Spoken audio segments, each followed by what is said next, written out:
šodien iekāpis kombinzonā, pastīties arī no otras puses, kā tās sacensības izskatās.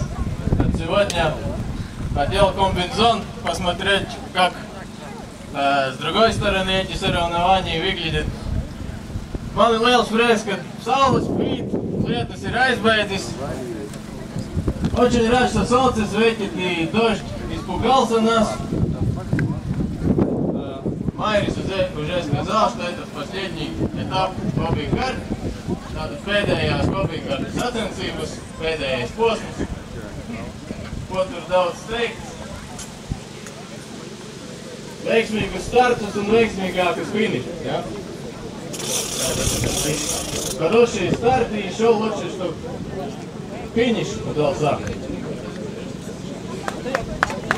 Так, слово передается главному судью сегодняшних соревнований. Дайвис.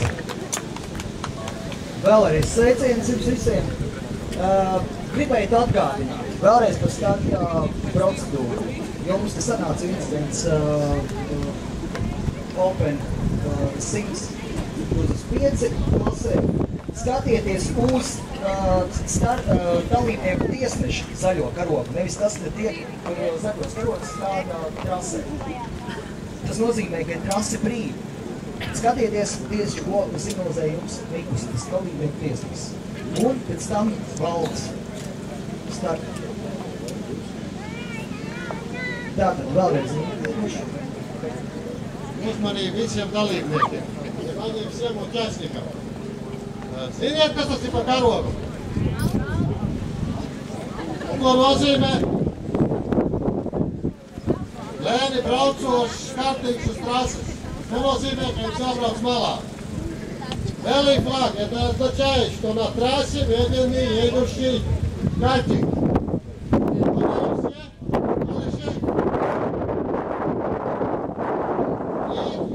Un vēl viens aizrādījums. Kā jūs nobrauciet tos no trases, roku paceliet gaisā. Roka gaisā jau. Когда съезжаете с трассы или пропускаете кого-нибудь, поднимайте руку вверх и вправо или влево. Влево, да?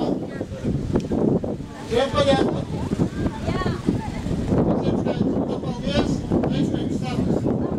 Vēlreiz atgādinājums pārti ekipēju. Skatieties, lai visi ir cimdi, jums ir puteņi. Un ķīmēris aizstāvības ir.